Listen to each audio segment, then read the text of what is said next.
All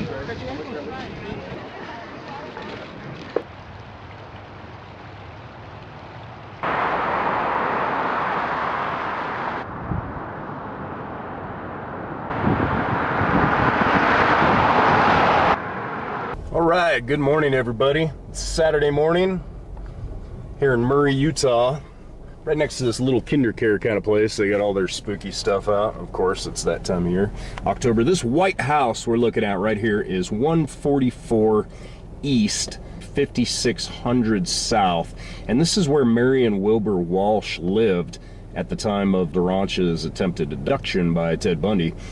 According to previous reports that I had read, they were coming home from a church function, but that doesn't make sense because they lived here, which is where they picked up Carol. And so what I've read since then is that they were actually heading off to a store down Fashion Boulevard when they ran into Carol and Ted. And that more than likely would have been the mall, because back in those days, that was the big thing back then. You know, they had concession courts. Maybe they were going to have some food. We don't know. But it's an old 1940s post-World War II type house. They were an older couple. Let's drive around here on the front so you can see what's going on. That gaudy thing. Jeez. Mommy, there's some more little spook stuff for you. I'll pull out here a little bit so you can get a better view. Okay. 144 East, 5600 South. Now, they were heading off down this direction when they had that fateful encounter that night, November 8th, 1974. Now, it's very likely that they took a right here, which is a street called Hillside Drive, where this person was just walking through. A little shortcut through the neighborhoods. Mary recalls driving by Cottonwood Hospital, which is no longer there, but there is a large medical center there now. It's called the Tosh Medical Center, Tosh Towers, I think.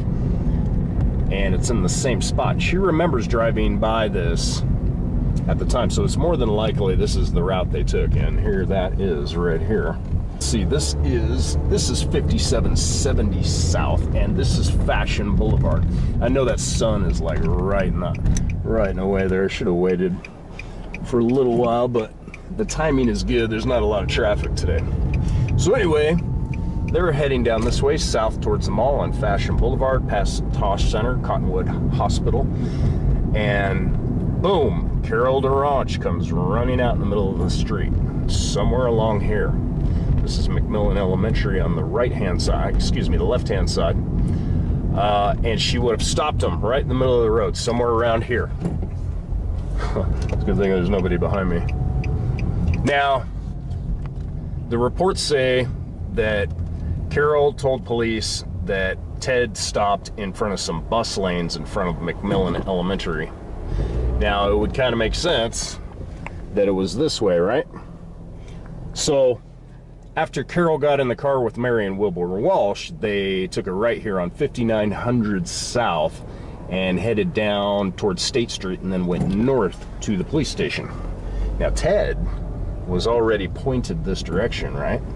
Probably up on the curb, just like this. Anyway, so when she got in the car, it's more than likely that Ted immediately headed off this direction as fast as he could. Frustrated, he was indeed drunk or buzzed, as Carol mentioned she smelled alcohol in his breath.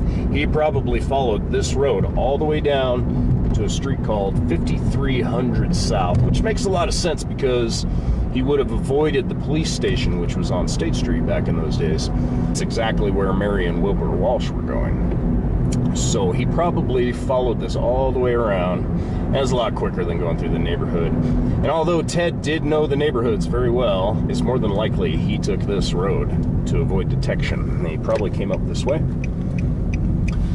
which seems like backtracking, but if he would have went that way, he would have driven right by the cop shop.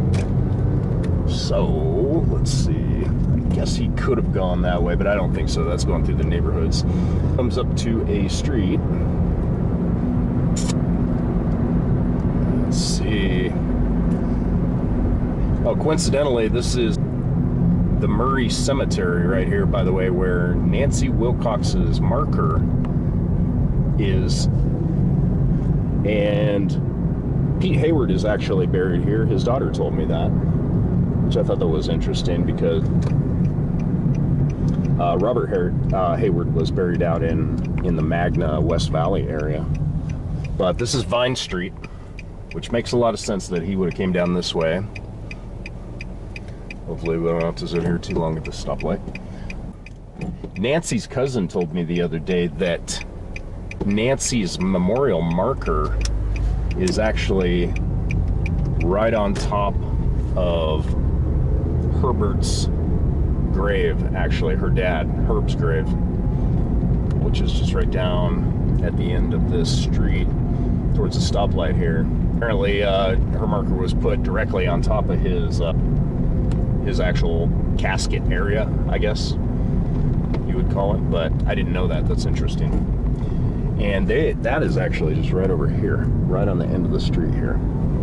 All right.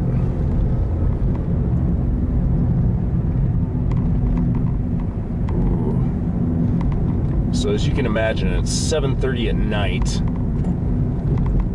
Ted was probably in a bit of a panic. You know, I'm gonna fly down this road.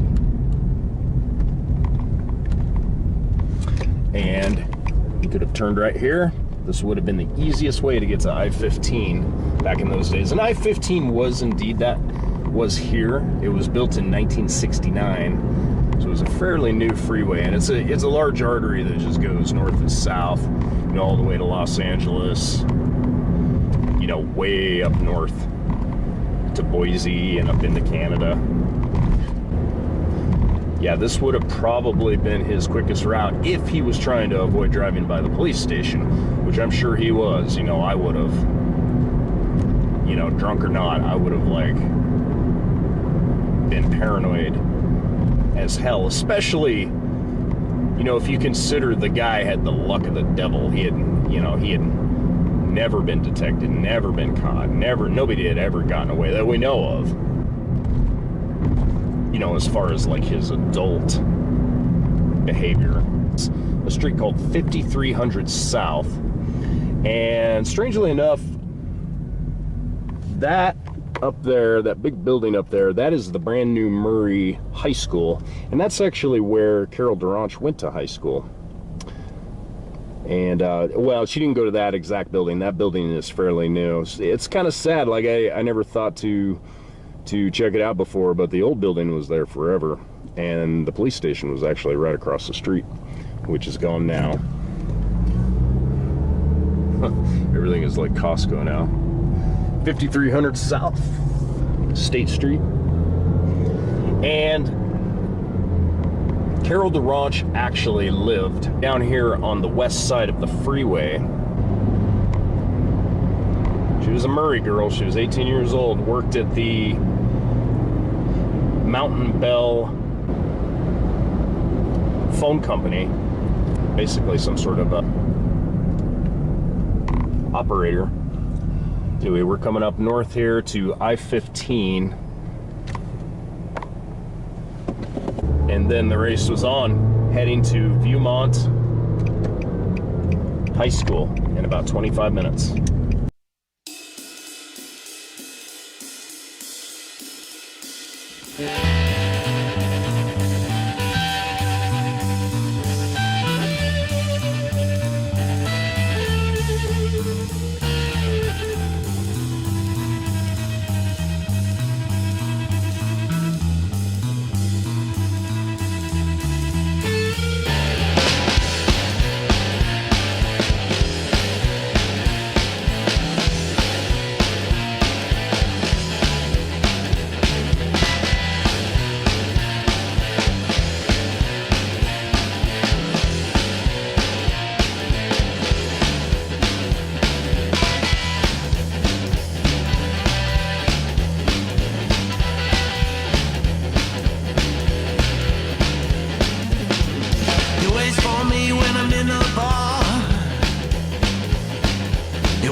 It tells me I'm the living dead.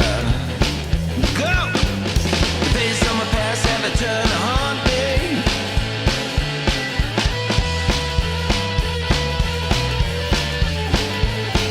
The faces terrorize Tommy. I'm on a freight train, Lord knows, freight train bound for hell.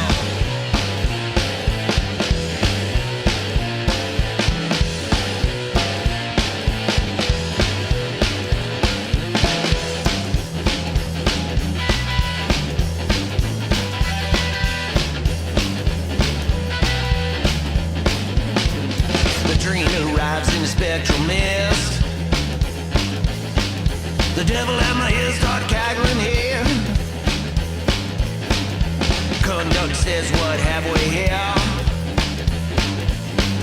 I think this boy could use up here. Oh! Face of my past had a turn to haunt me.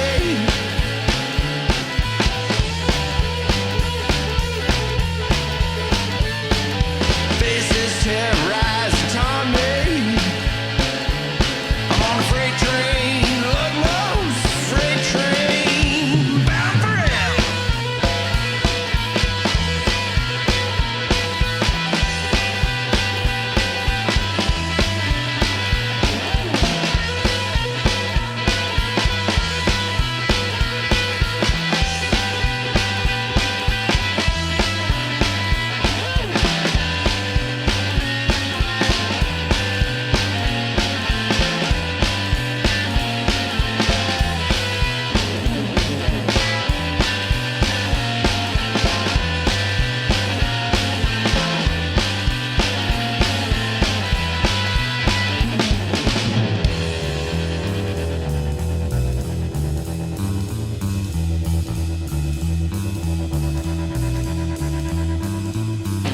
The wheels on the train start to pick up speed.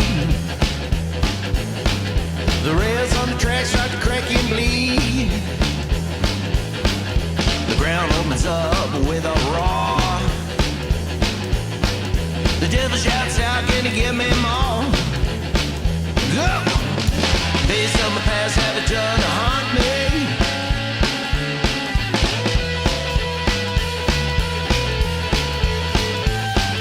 The faces terrorize Tommy. I'm on a freight train, Lord knows, freight train bound for hell. Hell. Hell. Hell.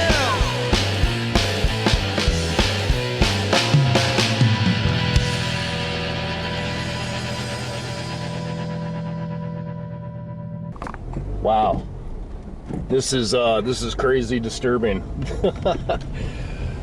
Viewmont High School has changed very dramatically. I was up here last school year in the spring, and I actually went up here and, you know, I was looking for yearbook stuff and photos and things, and they directed me to an administrator, which I wasn't real keen on, but he was actually really cool, and he took me to the library and showed me some stuff. But here's the backside of Viewmont High School, the Vikings. I know that's sun. Very original, error correct. Certainly from the original building, and most of it still is. But anyway, the administrator told me that they were planning on doing a $25 to $30 million renovation on this place. And clearly I dropped the ball because, 6 months ago this place still looked like the old Viewmont High School. But luckily I've got a lot of photographs. Here's the backside, very 60s looking. See, this is the west parking lot. Now, the narrative from various police reports and witness reports, including the drama teacher, 24-year-old Raylene Shepard, she said she first noticed Ted in the lobby about 9 o'clock. This is where the old auto shop would have been, about where these dumpsters are. One of the police reports said that the handcuff key that was found was actually found on the west side of the building, outside of one of these doors on a parking strip. You know, and these are definitely original old doors right here. Could have been one of these. But having spoken with, I should say, Ira Beals of the Bountiful Police Department, Detective Ira Beals, he said that the key was actually found on the sidewalk leading out to the west parking lot from the auditorium. Oh, when you come out the south end of the building, the main doors, there was a sidewalk that led to a parking lot that was just on the west side of the building. And as we were searching the grounds, that was where her car was parked. Right. Was down on that parking lot. She was headed to get her little brother, who was at the roller skating rink that's on the south, or that used to be on the south end of Bountiful. Okay. There by where, well, it used to be Bountiful Motors. They've since torn the building down, and there's other things built there now. Yeah. But that's where she was headed. She never got to her car. Right. Car was never disturbed. And we did find that handcuff key partway down that sidewalk. Wow, I just can't get over how much this has changed. It's weird. But you could tell that's definitely original, but they tore out that lower part, dug out the dirt a little bit, and added those windows. But Ted, more than likely, parked his car somewhere in this area, and Debbie Kent would have parked her car, or the family car would have been parked here, because she was here with her whole family. She was here with her mom and dad, and Susan Curtis apparently was here as well. She was friends with the Kent family. They knew each other. They actually didn't live that far away from each other, but I don't think they were here together. They just happened to be here. It was during a play called The Redhead on November 8th of 1974. Now, let's see here. So, Raylene Shepard claims that she saw Ted about 8 o'clock, and he approached her and said hi to her or something like that. And she kind of brushed him off because she's busy. She's running the play, right? And then somewhere around 9 o'clock, he tried his little ruse, you know, hey, can you help me with something out in my car? And Raylene was like, I'm a little busy, but maybe my husband can come and help you. And her husband was actually inside the play. He was sitting down in the lobby, or not in the lobby, but in the actual auditorium, and getting ready to watch the show. And she just completely blew him off.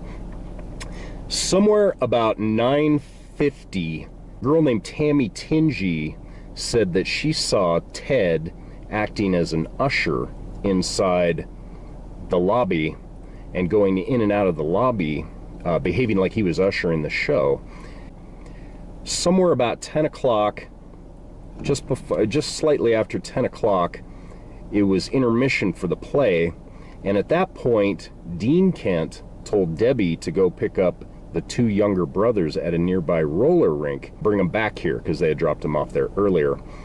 And Tammy Tingy claims that she saw Debbie using the phone, probably a payphone, in the lobby for about 5 or 10 minutes while Ted was in there behaving like an usher, right? So it's very likely that he waited for her to get off the phone and he followed her out here. Now, a girl named Catherine Ricks at about 9:50 p.m. was out here in the parking lot. She claims that Ted came up to her, the west parking lot, she was out here somewhere, and said, hey, do you know this boy, the so-and-so, some kid's name? That was her comment.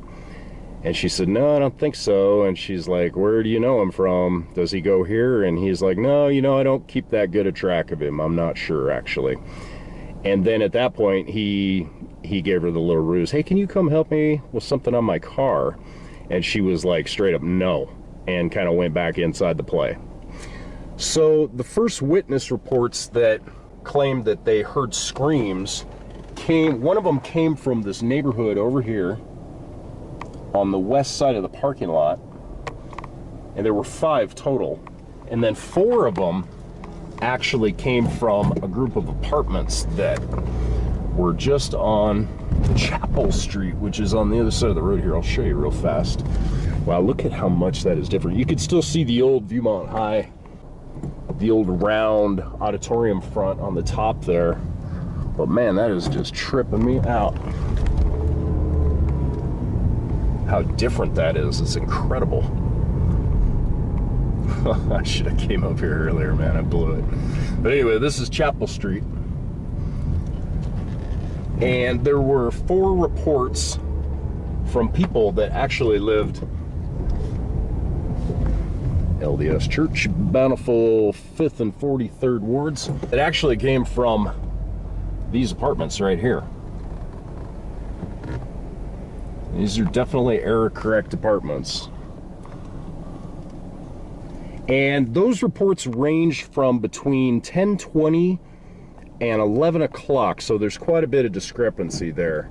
And you know how it is, like, you know, oh, when did something happen? You know, you're gonna think about it for a long time, and you're not really gonna have a clear answer for a police officer.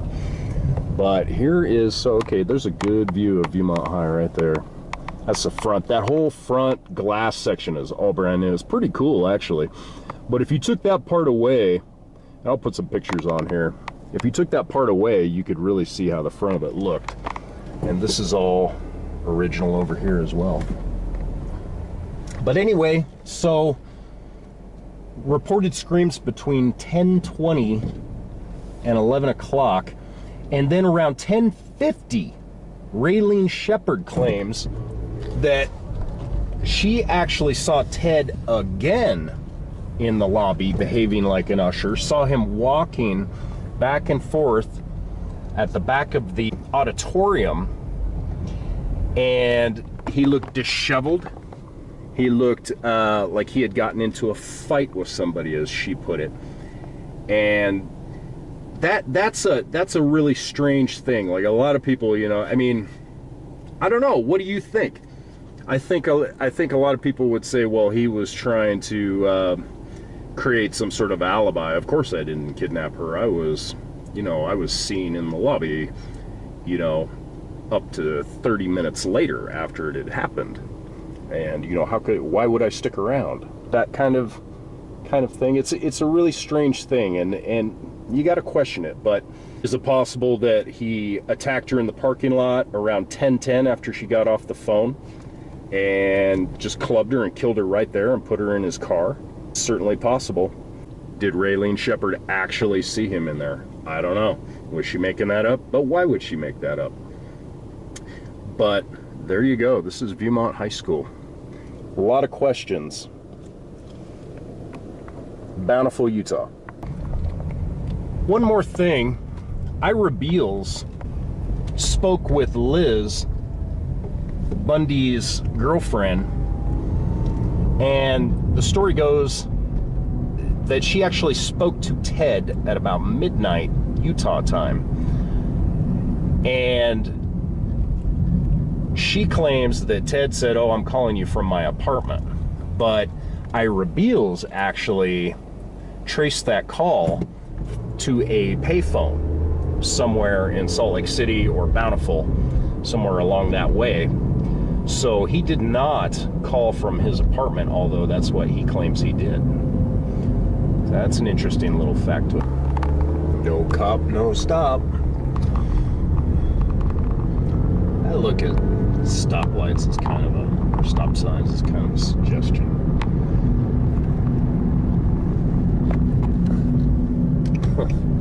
I love Michael Douglas. This is like the best line in that movie. We are heading up to Debbie Kent's house.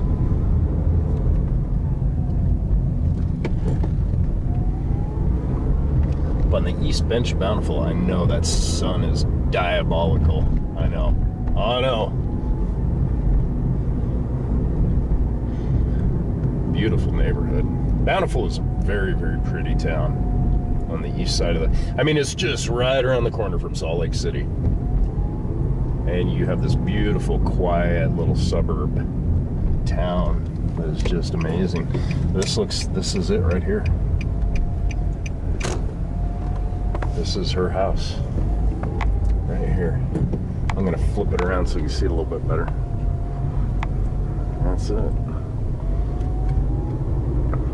It appears they've changed the number. It used to be 24 East, and now it's 23 East. That's interesting. As the story goes, Belva, who I do not believe still lives here, she kept the front porch light on for Debra for 40 years. It burns out occasionally when we put a new bulb in, but it's just kind of, I don't know, it's just kind of like she's not home yet, so why turn it out? Had this kind of nightmarish thought of like Belva coming out of the house to yell at me. That happened to me. I found Roseanne Barr's house. Roseanne Barr lived in Salt Lake, and she went to East High School, and actually, just for the hell of it, I went and I found her childhood home, and so I parked in front of the house just like this, and little did I know, this is probably like 10 years ago, little did I know that her parents were still alive and actually still lived in the house. And the mother comes out on the front porch, puts her hands on her hips, leans forward, and just glares at me. And this woman looked exactly like Roseanne Barr. It was clearly her mother. So anyway, I know it's not funny, but this is where Debbie Kent lived, and those are the lights on her house. Bountiful, Utah. 23 East to 3500 South.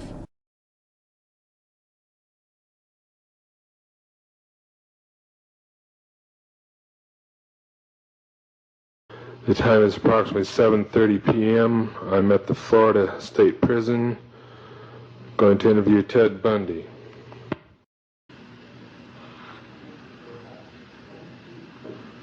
Did you go back down through Salt Lake again? Oh, yes. Oh, did you? And you went farther south? Yeah. Past Provo? Yeah. Were you on the interstate? Yeah, yes, on the interstate. We're talking somewhere between Millburn and Manatee. Or maybe Mayfield. And that's a big hunk. It's an awfully big hunk. I mean, you could spend several lifetimes looking for something there. Trying to narrow it down. Somewhere to the left of 89.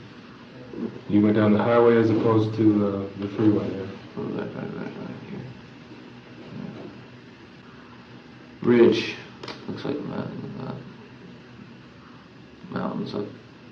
mountainous area to the east, all the way down 89 from Thistle to Mayfield. So you went south of Provo, probably on the freeway, and then jotted off onto 89, is that right? Or did you follow 89 all the way down? Well, there's a standard, no. I mean, yeah, I think that the most efficient way is if you're going, for instance, like to Price, you just head down the freeway and then you turn off, there's a turn off for 50. Whatever that would be, you know. Yeah, I've traveled Price Canyon. It's called Spanish Fork, but that's on Spanish the Fork, on yeah. the way to Price. Right, well, yeah, I mean, if you're going over the pass. Sure. But then you took the cutoff at Thistle.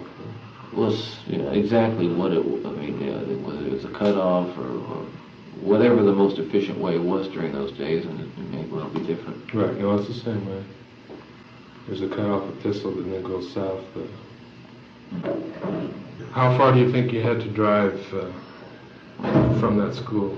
I'm telling you right now, I didn't count towns necessarily, or miles, or look at my watch to see how long the time was. It was just driving, and in the dark, late at night, and not very conscious of much of anything else, of what was going on, except looking for just a side road. So, okay, we're going south of Thistle, and anything come to mind there that you can see on the map that would help us out? Not on the map. I would have to go on my recollection. I mean, of whatever landmarks I saw. We're talking about a small town, like you,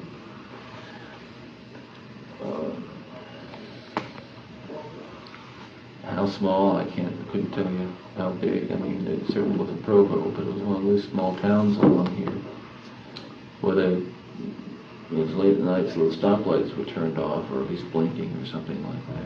Yeah, they had those flashing amber lights. Yeah. How many of them there were, I don't know, at some point.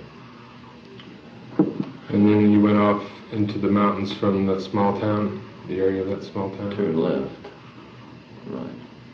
How far off the road would you, if you were from away from that town, would you have gone? Several miles. Oh, well, this should help. There seemed to be, just in the outskirts of this town, like a iron barrier. It's a gate that swung across the roadway. It looked like it closed off that road for some reason. So like a cabin association, something like that? Possibly. I mean, but it was still a paved road. It just looked like, I don't even, it wasn't closed, but it looked like it had been opened and closed. How far away from Highway 89 would you say you ran into that? Well, again, just the outskirts of this, Small town. traveling up into the mountains eastward direction. Was she already dead? Yes. Was she killed right there at the school? No. But you are responsible for her death, though, right? Yes. The Iron Gate, then, how far would you say you traveled? Okay. Now, that time there was it seemed just a short distance inside the Iron Gate to the left. So you somehow were able to go through the gate? Yeah, the gate was open or partially open. I don't like my recollection is it was like it was not all the way open. It wasn't all the way closed. It was just closed enough to be evident that it was there. Did you park your car and then carry her through there? Or? No, it was big enough to drive through. I was driving in a Volkswagen. It wasn't that rough of driving for your VW? I mean, it wasn't that mountainous? No. And then the short distance, a matter of yards to the left inside that. And I hope I'm recalling this clearly. It's a dirt road. It made a steep climb. Not really, I mean, short, but a steep ascent up a little incline. And then wound up to the left.